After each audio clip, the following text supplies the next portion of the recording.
what's your name? Can you say your name for us? Can you just say your name for us? You might have to talk for Your name. Oh, my name. I still remember that. I'm Dorcas Wright from Wait. Brookfield. Can you walk us through green trails? Do I what? Can you walk us through green trails? Can I walk you through the details? Green trails. Oh, green trails. Okay. Zach, I'm gonna need you. Green Trails has been my passion for certainly probably the last 25 years, because I realized that people that live in Brookfield now have no idea of the impact that Green Trails made on that little village. And it all started with my great aunt Jessie, who was a botany professor at Rutgers. She started bringing her students home for the summer vacation of riding and swimming and studying native fauna and flora and fauna. But they went home and they told their families and they told other people, and it was kind of like Topsy. It grew, and she ended up with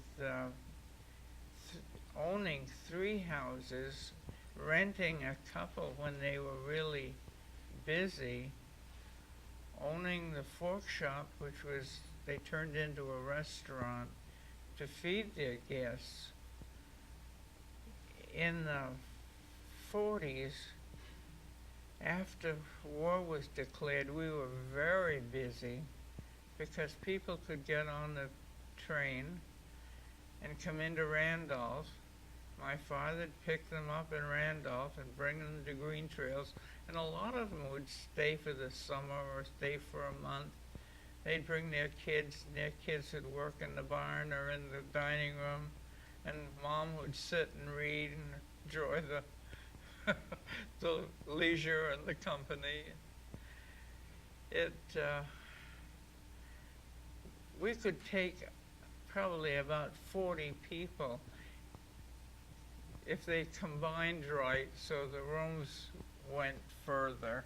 I mean, married couples we could take more married couples than we could single people, obviously. So that made it. We rented what is now Ariel's, and we rented the one next to the town hall. Did people stay in the Fork Shop or just eat there? They just ate there. Right. There was one room that was a barber shop. It was walled off, and it was a local barber shop.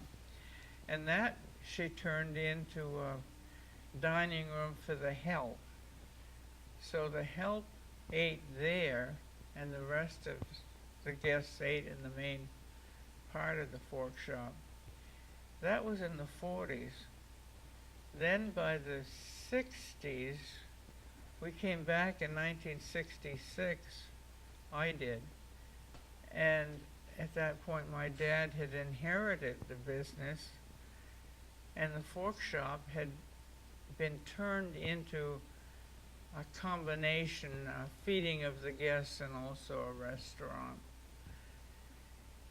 The help at that point was moved downstairs, looking out onto the falls and the water. And we had a dumb waiter that we put the food in and lower it down and haul it back up. And at that point, I was the chief cook and bottle washer, and I didn't get to mingle with the guests much. So I have to rely on stories that my brother tells and my sister told. But there's separate, two separate times in my life under different circumstances that I was involved with Green Trails. In the 60s, my sister had 4 boys. She worked there. I had 2 girls, my father and my mother, my brother and his wife. We put on 17 meals before I put a paying meal on the table. So it was a lot of diversified cooking. I was cooking for the family and the help. I was cooking for the guests. At that point, 89 was being built, and the workers wanted to come down at 12 o'clock and have a fast, quick meal and get out, and a cheap meal. And then we had, the hostess had developed a clientele of little old ladies that wanted to come and bring a bridge group. So about 10 o'clock, when I was just turning off the grill and saying, wow, I'd have this telephone call, and this little old voice would say, can I come to the fork shop today and bring my bridge group? There'll be 8 of us. Could we have chicken and spoon bread? Something like that I didn't have on the menu probably. But it drives you crazy. Just drives you crazy. Anyway, that, I guess probably the most telling story was the story of Walter Gropius, who was a quite famous architect. I think he was settled in Boston, and Jeannie, her husband was a representative, Jeannie Mallory, told me one day about she lived next door to Walter Gropius, and he used to carry her around on his shoulders. I thought that was kind of interesting, her experience. And well, anyway, we had this call. He wanted to ride. He was bringing a lady with him, and at that point he was quite well known because there was a comedian from Harvard that wrote his own lyrics, his own songs. Tom Lear. Tom Lear. Tom Right. Lear.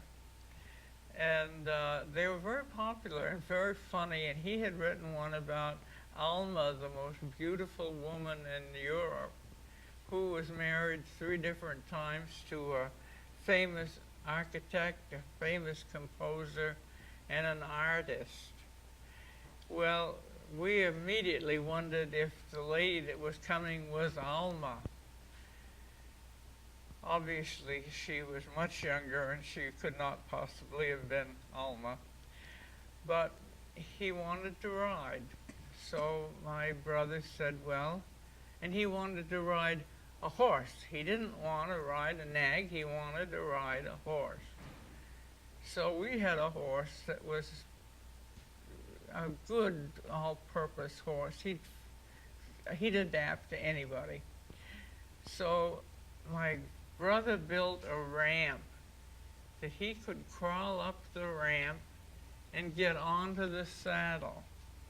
And here he comes out in his walker, and he's about 90 years old at this point. He crawls up the ramp, and he hits the saddle, and immediately he's a Prussian general, and the horse is a war horse that would be fitting for him. My brother said it was the most amazing transformation he'd ever seen in his life. So Walter wanted to ride alone. He didn't want to be tied to the group, so he'd go off and poke around and meet with the group sometime. And Alma wanted to ride with the group. She enjoyed the younger men that were guiding the group and helping. So it was an interesting, and I didn't really, because I was in the kitchen. I was in the kitchen probably 15 hours a day. The next story that I just heard was a guest that we had a call from the NAACP in Boston saying they wanted to reserve a room for the group's son